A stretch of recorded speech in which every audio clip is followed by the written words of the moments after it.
my former boss, my colleague,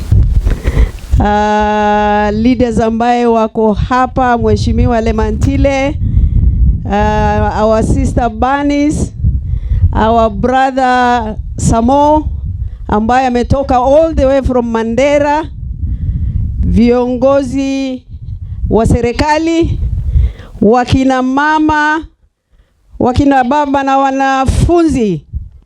Salamu alaikum. Habari zenu? Mko wazima? Waziri, kwanza nashukuru sana because we have worked with you. Tumefanya kazi na wewe parliament safari 3. Isipokuwa hii ya mwisho ulichoka na Senate ukasema upande ngazi. Na sisi tumeshukuru kwa sababu umepanda ngazi kwa kusaidia sisi. Wananchi wa Oldonyiro, wakati ambaye hawa wanafunzi walikuja kwangu through Vincent, muliandika barua. Na mimi nilichukua hiyo barua nikapelekea waziri katika ofisi yako. Hakusita. Alisema weka tarehe 22 mimi nakuja Oldonyiro. I'm really grateful, nimeshukuru sana sana kwa sababu kuna mwingine anaweza kuangalia diary aseme tuweke mwezi ujao. Lakini ulikubali immediately na leo uko hapa. Tunakushukuru kwa sababu wale watu ambaye unakuja kuchangia leo ni wale ambaye wanahitaji hiyo usaidizi. Tumpatie makofi waziri. Waziri, nataka kusema 2-3 alafu nipatie wengine nafasi tuende kwa haraka. Mambo ya insecurity katika Isiolo imekuwa too much. Kila siku watu wanauana. Na ni mambo la aibu watu kuua watoto wadogo. Sana sana sisi watu wa Isiolo hatuendi kuchokoza watu. Lakini unaona county zingine ndo ambazo zinakuja kuchokoza watu wa Isiolo. Na wewe kama wewe ni mfugaji unatafuta nyazi ama unatafuta maji, lazima uulize ruhusa wenyeji. Na sisi tunasema majirani zetu kama sisi watu wa Isiolo lazima watuombe ruhusa na wawe na utulivu na usalama na relationship ya undugu na ya ujirani. Siku 3 zilizopita kuna kijana mmoja ameuawa vibaya sana upande wa Garbatula. Na ndugu zetu wa Garissa mpaka wamekatakata sehemu nyeti. It's really unfortunate. It's really very sad. Hiyo sio cattle rustling. Juzi usiku kuna kijana ambaye ameuawa pia. Kijana miaka 5, kijana mdogo. Ni jambo la aibu sana. 21st century sisi bado tunapigana wakati wengine wanatafuta masomo. Vile ambavyo hao vijana wamejitolea, ni lazima wewe ujaribu kutafuta masomo, elimu, uwe daktari, uwe mwalimu, uwe wakili, ndio uweze kulea familia yako. Lakini utamaduni ambayo imepitwa na wakati, lazima tuachane naye. And I'm requesting you waziri, unajua katika hii county kila siku naambiwa Fatuma Dulo ni chair security katika Senate. Na hakuna kitu unafanya. Mimi sichukui bunduki kwenda kupigana. Na hiyo responsibility ni yetu sisi sote. Hata wananchi pia wako na responsibility kwa sababu ukiona muhalifu lazima waeleze polisi. Ndio wa usalama pia wachukue hatua. So kwa hivyo waziri, tunakuomba, kuna hali hatari ya usalama, kutokuwa na usalama katika Isiolo, na sisi tunakuomba uchukue hatua. Wananchi wetu wamekuwa maskini. You can imagine mtu mmoja amenyang'anywa 65 camels. Ngamia 65, maisha yake yote imeenda. Na wengine wanakalia.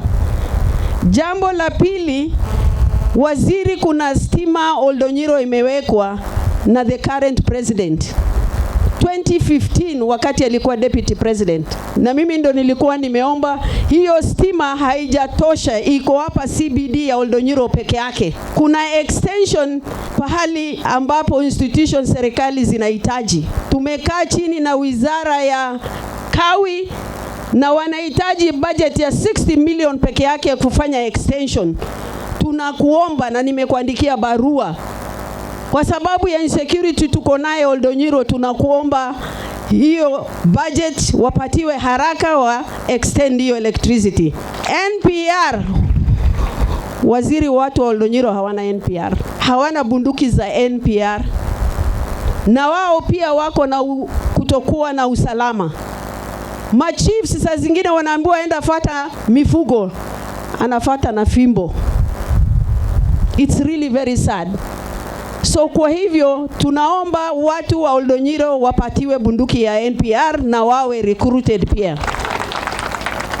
Jambo lingine ni mambo ya locations ambayo tumekuelezea pale kwa briefing. Oldonyiro ni sub county saizi. Tunaomba location 2 waongezewe ili waweze kusaidia watu wa Oldonyiro, isaidie watu wa Oldonyiro na kuleta service karibu na wananchi.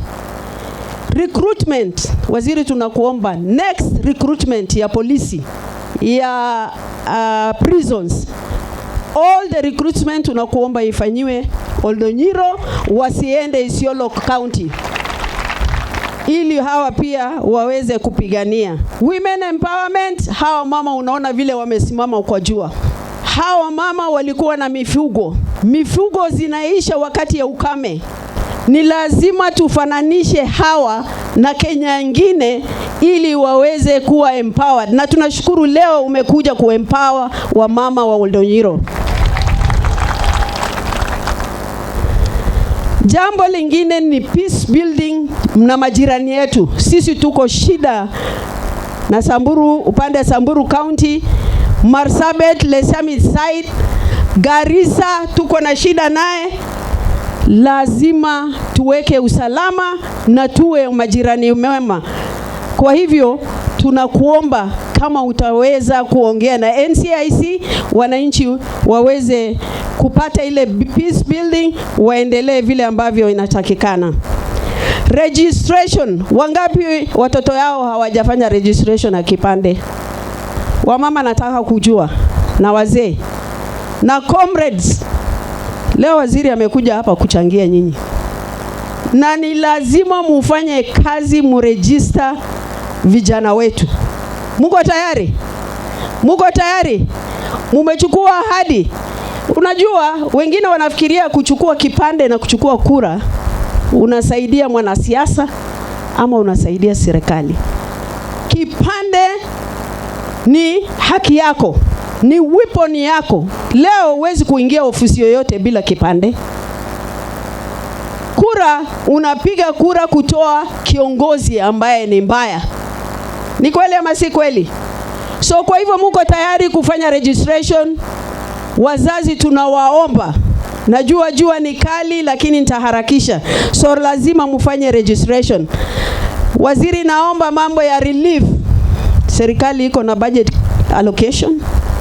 Tunaomba hawa watu wa Oldonyiro na watu wa Isiolo waangaliwe upande ya relief, hasa wale wafugaji. Kwa hivyo mimi sitaki kuchukua muda mrefu. Siasa imefika na ni lazima tuweke usalama. Mambo ya bangi, Isiolo ni den of drugs, na sisi wazazi lazima tuchunge watoto wetu. Watu wanauana kila siku. You can imagine, waziri, CBD watu wanauawa kila siku. People being shot in daylight, saa 1 ya jioni. Ni lazima tuweke usalama, na mambo ya drugs ambazo zinatoka Ethiopia iwe control, na serikali lazima iwe imara. Askari wetu ambaye wanafanya mambo ya operation hawana magari, tunakuomba uequip hawa askari ili waweze kupigana na wahalifu. Askari zetu hawana manyumba. Some of their houses are condemned, especially Isiolo headquarters. Ni zile nyumba za ukoloni. Kwa hivyo tunaomba housing program iletwe Isiolo ili isaidie askari wetu. Hakuna namna utaambia askari enda chunga mtu fulani na yeye hana pahali pa kulala, ama anaangalia huko juu anaona hii nyumba inaporomoka any time. It's really very unfortunate. So kwa hivyo mambo ya Kipsing tumekuelezea police post. Tunaomba Kipsing tupatiwe police post kwa haraka kwa sababu kuna uhalifu inaendelea hapo Kipsing. Ya mwisho, mimi watu wa Oldonyiro mumenijenga safari mbili. Si ndio? Ni kweli ama si kweli? Ni kweli ama si kweli? Kama senator, sio? Na mimi nashukuru, nafikiria nimewafanyia kazi, isipokuwa wengine wanasema Fatuma kazi yake ni kupiga kelele katika Senate. Na ujui umenipigia kura kupiga kelele na kukosoa county government. Hata waziri anajua ya kwamba hiyo ndo kazi ya senators. Hakuna budget ninapatiwa. Lakini hapa Oldonyiro nimejaribu kusaidia pahali ambapo ninaweza. This time round mimi nataka kupanda juu. Mimi nataka kushuka kwa county. Mnanielewa watu wa Oldonyiro? Mnanielewa? Nikiwa senator nimewasaidia kiasi hii. Na nikiwa governor je? Ama mnasemaje? Mulichagua wanaume mara 3. Mumeona ile kazi wanafanya. Si ndio? Nani amesema mama hawezi kuwa governor? Niko na masomo, niko na experience, niko na uwezo ya kuhakikisha ya kwamba hii county imesonga mbele. Kwa hivyo wananchi wa Oldonyiro, mimi ni msichana yenu, ni dada yenu, ni ndugu yenu. Naomba kiti ya senator tupiganie na hawa wanaume. Mko tayari? Wangapi wako tayari kunisupport kwa kiti ya governor? Mko tayari?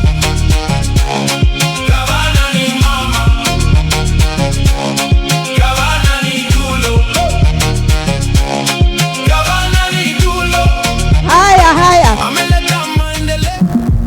Mimi niko katika serikali. Na sisi wafugaji hatuwezi kusurvive bila kuwa ndani ya serikali. Wacha wale watu wanazunguka wanadanganya nyinyi. Si leo serikali iko hapa. Kuna wale wako opposition wamekuja kusaidia nyinyi. Ni lazima sisi wafugaji tubaki ndani ya serikali. Ndio tupate matunda ya Kenya yetu. Tumeelewana? Sisi kama viongozi, mimi hasa Fatuma Dulo, nasema Ruto tutam. Ruto wapi? Mutarudisha William Ruto? Ebu nionyesheni kwa kidole Ruto tutam. Tutam, harambe! Harambe! Hiyo sauti William Ruto hajasikia State House. Na si mumeomba safari ya kwenda State House. Kama hajasikia atakubali mkuje State House mkunywe chai. Atakubali sio? Harambe! William Ruto! UDA! Asanteni sana.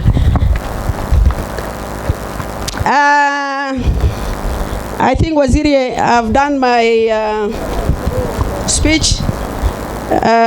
Nitaalika. Mnaelewa? Mimi naheshimu wananchi wa Isiolo kwa kunichagua safari mbili. Lakini wale ambao wanasikia uchungu ya kwamba mimi ninasimama kiti ya governor, Munajijua mutameza wembe.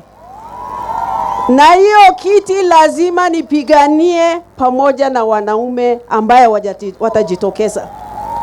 Mimi situsi mtu yoyote, nitauza sera yangu, lakini sera ya yule mtu amepewa 8 billion ambaye ni 32 billion. Na sera ya yule mtu ambaye hana budget, kazi yake ni oversight, tutalimana, si ndio? So kwa hivyo waambie wale ambao wanawania kiti ya governor, Fatuma ako uwanjani kupigania hiyo kura. So kwa hivyo mukinitusi, munajitusi wenyewe. Sina wakati ya kutusi mtu. Si mnajua wale wanatusi watu? Na yule ameshindwa na kazi ndo anatusi watu. Kama wale wa opposition wanatusi president, hawana kazi, kazi yao ni matusi peke yake. So kwa haya machache na mengi, nyinyi nyote msimame, tukaribishe waziri ili akirudi afurahie ya kwamba wananchi wa Isiolo wamemkaribisha. Haya.